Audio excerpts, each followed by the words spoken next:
think we are. Yeah, we're live. We're live. I'm seeing the message. Hello, everybody. Welcome to another edition of Survive, Thrive, and Triumph. We've got our pandemic economic guru here with us again, as always, to enlighten us in everything that's going on with regard to PPP, EIDL, unemployment, everything and everything. And so, Vicki, take it away. It's all yours. All right. Well, so I think there's a lot of rumblings going on, not any decisions just yet, but some interesting information coming out of Congress right now.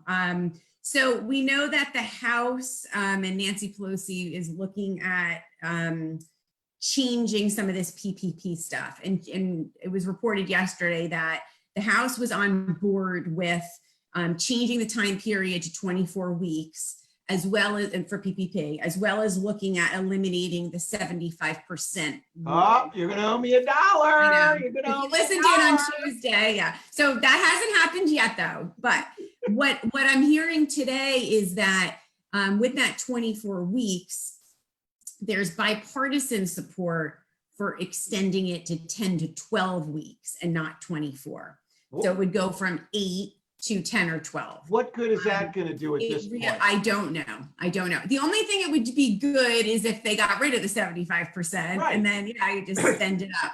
But especially, they're saying that these 8 weeks are going to be over for many very quickly. Right. So anything they do potentially isn't even going to really help unless it's for it's only going to help folks that got the money and can't use it properly. But anyone who went through all the, the steps to make sure it was done properly, at this point, it's over, nothing that they're going to change is going to make a difference when they're at the end of, pretty much at the end of their time period. If they brought people back, if they, increased people's salaries, if that had been furloughed or whatever changes they made to conform to this 8 week, 75%.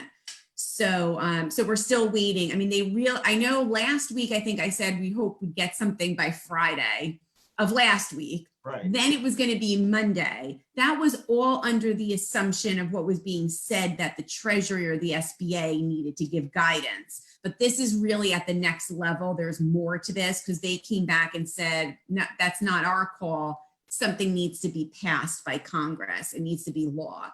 So that's why it is taking longer. Today, Marco Rubio said they should be signing off on a piece of this today. The whole thing will probably not be finalized until next week. Right. So, as we've been saying, there's still money left in the PPP. There is still, yes. So whatever changes could positively impact people that are just starting the process or just getting the money at this point. Yeah. So, which from what the information that we have are the smaller businesses, the ones that really, or the micro businesses, they're the ones that really need this stimulus and relief package, more so than the Shake Shacks of the world or whatever the big franchisors, Ruth Chris's and all of those people, or all those companies. So, I think that, these changes may have some impact. They're just not going to have as large of an impact as they could have if they had really thought through this from the beginning and looked at, okay, what does this mean? Not just today, what is it going to mean 8 weeks from now or 10 weeks from now? Or what if the pandemic doesn't end in 8 weeks and we're not open and there's still businesses that are going to be closed in June or July or whatever, or God forbid a second wave and we have another set of closures come the fall, because it's such an unknown. So, I think that maybe, sometimes it's always good, like we were talking about earlier, live, learn, and improve. Exactly. So that's, what they're doing. They, they threw it out there, they learned from it, and at least they're improving. As my parents and my grandparents always told me, you should learn something new every day, and if you don't, shame on you.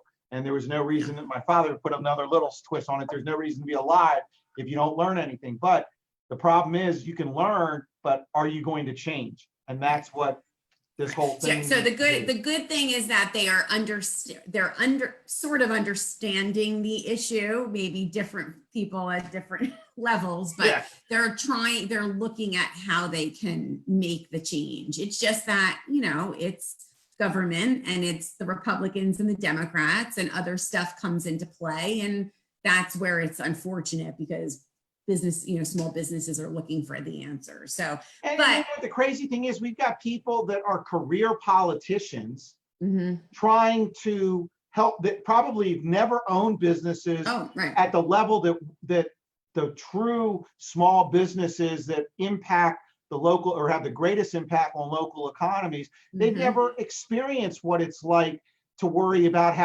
meeting payroll next week, or do I pay my rent? Do I pay this expense? Or, they're not used to wearing all the different hats that a small business owner is usually wearing. Yeah, so absolutely. You've got people that don't have the experience in that area trying to make policy. I give them all the credit in the world. At least they're trying and they're doing something. Forget the partisanship. I don't really care, Republican, Democrat. This has to do with helping our economy and these small businesses, which are the backbone of the local communities. And at least they're trying to do something. So we got to applaud them. But the partisanship. What my point is that what's slowing things up is the trying to get other things in there. Which is always kind of the case. But back to your point about that there's money still left over. So that is true. There's actually a good. I don't know how much it actually is, but it's a good amount left over. So I think that once they make these decisions, especially if they take away the 75%, right, that you don't have to use it for a certain percentage of payroll, I think that those funds will go very quick. I think it's been very much at a standstill because people are afraid to commit to it. And then there be, these still have these restrictions that they just can't abide by. So that, so we'll see, hope, we'll keep everybody posted. One thing that we talked about on Tuesday that I just wanted to clarify. So for business owners, what came out in the Treasury application, the application for forgiveness last week, what came out was about that a business owner, the maximum or the $100,000 cap, which most of the time is for business owners, that it is now $15,385 during the 8-week period. And there had been some differences with how things were calculated for a sole proprietor versus, an officer of an S Corp, but just wanted to confirm that across the board, the maximum forgiveness for any individual salary is $15,385. So just to clarify that, because I think I hesitated the other day. Which is a little shy of $100,000, that $100,000 threshold that they initially put on. Right. So it's actually the calculation. So the original calculation for the loan was 100,000 divided by 12 times 2.5. And this is 100,000 divided by 52 times 8. So it's like actually was more of a difference between number of weeks versus it was the number of months. Right. Exactly. So that's just a clarification on that. Then, it's interesting just how there's like trends of information. So EIDL, I think we mentioned it the other day. I posted a link for those that had applied way back when for the advance money and the so-called grant that's turning out to not be so much of a grant if you also did PPP. For those of you that got the advance, the next step then is to potentially be approved for a loan with the SBA. So we're seeing that someone will see that there was a hard check on their credit report. Some people are just getting an email with a loan document. How they're coming up with that loan amount, we don't know, but it is a very detailed loan document. It is 19 pages. There is requirements around collateral. There is requirements around documentation, showing exactly what the money was used for, things that you cannot do with the money. For instance, you can't take an owner distribution unless you can prove it was for services rendered by the owner. You can't relocate your business unless you specifically get approval from them.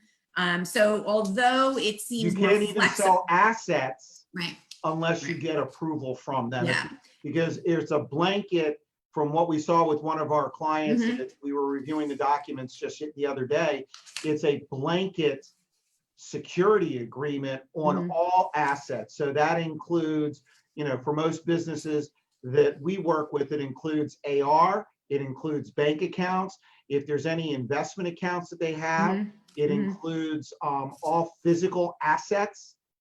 And so if you go to sell an asset, a physical asset, a piece of machinery, it's automatically covered, even if it's not specifically mentioned in the agreement, because it's a blanket collateral agreement. And so therefore you have to write SBA to get approval to sell that. Yeah. And it also encompasses any other, and I'm sure this is where I'm giving you a segue here. Okay. It encompasses also any other funds that you could get, i.e. from a business continuity insurance policy claim, or a PPP loan, or any other state-funded money that could be coming to you.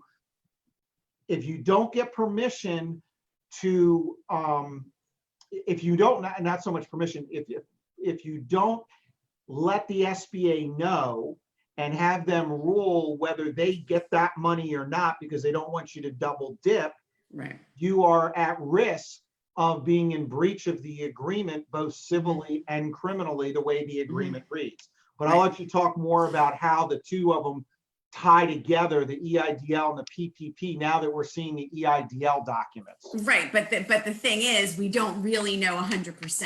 So they're referring to other SBA programs. There has been information out there, although it's not specifically in the loan document, that you cannot use the money for the same thing. So if you got PPP for payroll, it's for however long the period of time ends up being, then EIDL cannot be used for payroll. Now, we don't know if it can never be used for payroll, if it can't be used for payroll during the time period. Like, there's not clarification, but they do intersect. So before we saw the loan documents, we had heard, we had known this. This was out there through the SBA, that you can't use them for the same purposes. Again, no double dipping. But there was never clarification on how they manage that or monitor that or anything else. So then when we saw the actual loan document, it was like, wow, okay, so they're specifically saying it in here. They're referring to it, but they're still not really giving clarity as far as what you can or cannot do.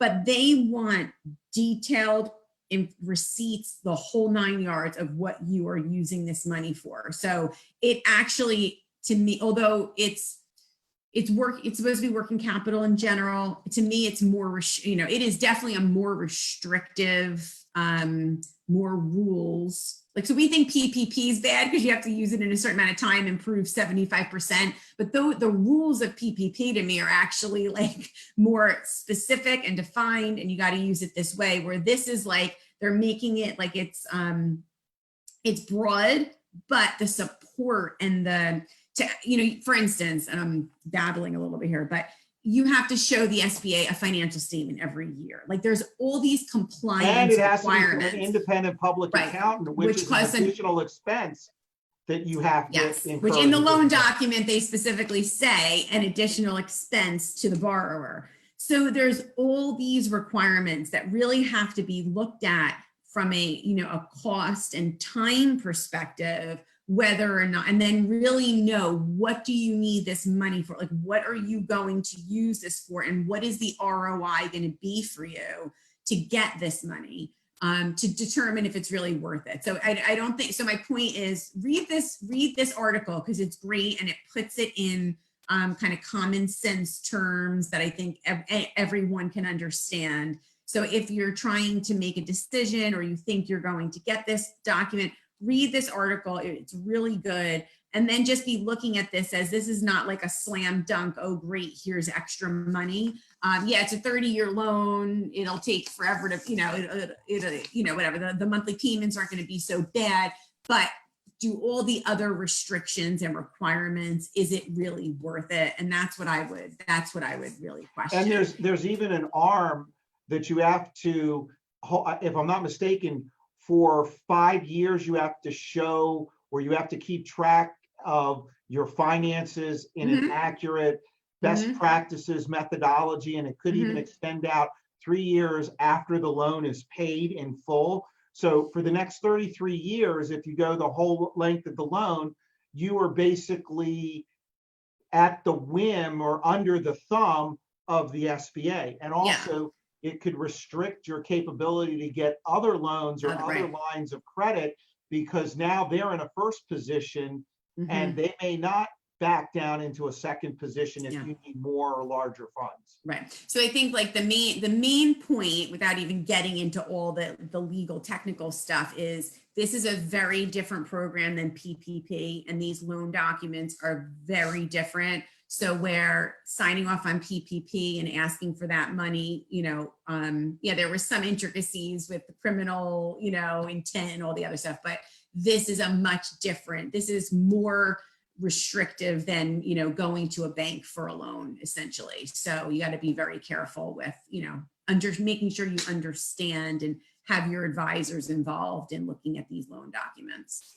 And for all those that are listening, if you have questions, put them into the group, and then during one of our live sessions, we'll try to answer them. We'll try to get answers based on the questions that are being asked. Also, as we start to develop strategies for this, we'll give some very generic, very overbroad strateges that could be implemented in some of our Facebook Live sessions moving forward, because there's going to be strategies on how to play both of these loans and how to use both of these if you decide to take them both. And then one key thing that was kind of in the middle of all the documents, in all the verbiage of the agreement, is you have between when they send it to you, you have 2 months to actually sign off and take this. So I think that even from my perspective, it's like, all right, maybe if you're just about to get done with PPP, get all that out of the way, get that forgiven, get that done with before you sign off on the EIDL, so that there's not this question of intersection and double dipping. Like there's no questions asked on that because you're completely done with PPP. Right. So take that into consideration, take your time with this. If you do receive it, don't just, go for it right away. There's a lot to be considered here. So that was a very good point about, and I'm glad you made everybody aware of the fact about that 2-month review process from the time you get it, because you don't need to feel rushed to make the decision and sign off on it. This is one of those things that you should really think about, get some opinions on it from who you trust, helping you on your finances with your business, whether it's your lawyer, whether it's your CPA, whether it's your CFO, whoever it is, but make sure that they've got a good understanding themselves of how these loans all play together. Yeah. Yep. All right, so take a look at that. If it impacts you, if you think EIDL is coming, or you've already received a notification. Again, we don't know how it's coming or when or why or who's getting it versus others, but and we also don't know any idea. There's no guidance whatsoever on how they're determining the amount. Am I correct? None at all. It's like, none at all. I think what they're doing is, one of my law professors, we used to say that he would stand at the top of the steps, throw our papers down the steps, and whichever step it landed on was our grade. I think that's what these guys are doing. They have, step 1 is $50,000, step 2 is $100,000, step 3, and they're just throwing them down the steps. Yeah, because when you filled out the information for this, everyone was going on really trying to get the advance money and not even necessarily thinking about the loan. So you had to enter revenue, number of employees, nothing about payroll amounts, and cost of goods sold. Now, cost of goods sold has a very different meaning for different companies. So if you took cost of goods sold as like the dictionary definition and you're a service business, you wouldn't really put a cost of goods sold number in there necessarily, but so it just depends on even what information people have in their financial statements to even say their cost of goods sold. Unless you're a subscription company, then you would have cost of goods sold. So anyway, how people were filling out the forms really was not based on any, scientific calculation. So how, if they're determining it by more than revenue and they're taking that cost of goods sold number into consideration, it really could skew what people are getting. So, yeah, but we really don't know. That's just hearsay. Yeah, so that's everything with the government programs right now.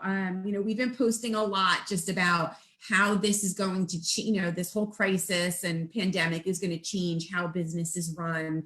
This afternoon, we're going to be posting what I thought was an interesting article about just some other changes in the business world and how businesses function. So, one of the things was in marketing, print versus digital. So, if is handing out business cards, or those things were kind of, being reduced anyway, but is getting something in the mail or physical things going to not be as attractive because of, can you pass germs on these things? So, so there's some interesting thoughts on trends for the future. But one of the things that is very interesting is the last point in this article, when you take a look, if you take a look, what this article is recommending, which I think is a key point, is having that every business is going to need 2 business plans, right? So you have a business plan, how you're going to conduct business and achieve your revenue targets and everything based on,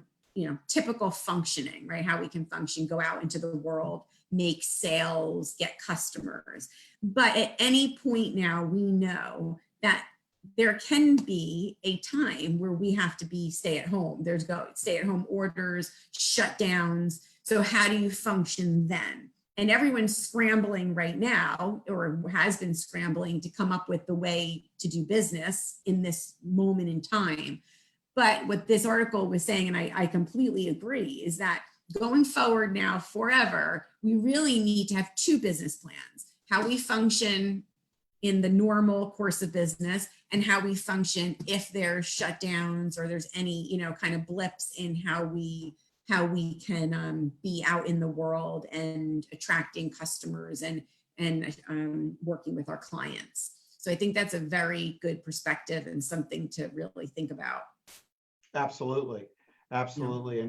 And one thing I'd like to just throw out for everybody to keep in the back of their mind, not only with regard to potentially having 2 different plans like Vicky's talking about, but just in general about all this information that's out there. We had a meeting yesterday with one of our clients, and the first thing he did was he said, hey, one of our other advisors sent us this article. It had something to do with the forgiveness on the PPP, if I remember correctly. Mm-hmm. Yeah. And it was at the very highest level. It was talking about the threshold amount or the threshold question of whether the businesses needed it, and how the government has come out and said that businesses that got a $2 million or less loan, you don't need to prove that you were impacted by the pandemic to qualify to get the loan. It has nothing to do with forgiveness or anything like that. But the point that I want to emphasize is there is a lot of information out there that's all over the place, and in some places it's contradictory to what other places are saying. I don't want to disparage anybody's content out there, but what I will say is, as we told our client, and he understood this as well, that you got to have one source where you feel very confident that the information that you're getting is credible and is accurate and is informed and is the right approach for you and your business. And then you don't have to waste your time on all this other stuff and get confused and have it all jumbled up in your head. So just be aware of that and understand that there's going to be people that interpret things differently. There's going to be people that really don't know what they're talking about at all, and they're just pontificating. And then there's going to be people that take the time to research it, go to trusted sources, and only push out information that's verifiable and not speculation. Or if there is some speculation or some randomness to it, they at least let you know that ahead of time. I personally believe that we are one of those sources because we've got somebody like Vicky who is very obsessed, and that might not be the right word, but very obsessed with making sure that everything that she lays out to us in the group and to our clients has been confirmed, and it's not just mere speculation. So I just think it's something that you as a business owner out there, not just for this, but generally speaking, you need to come up with, that way you're not going to be going after all the shiny objects that pop up.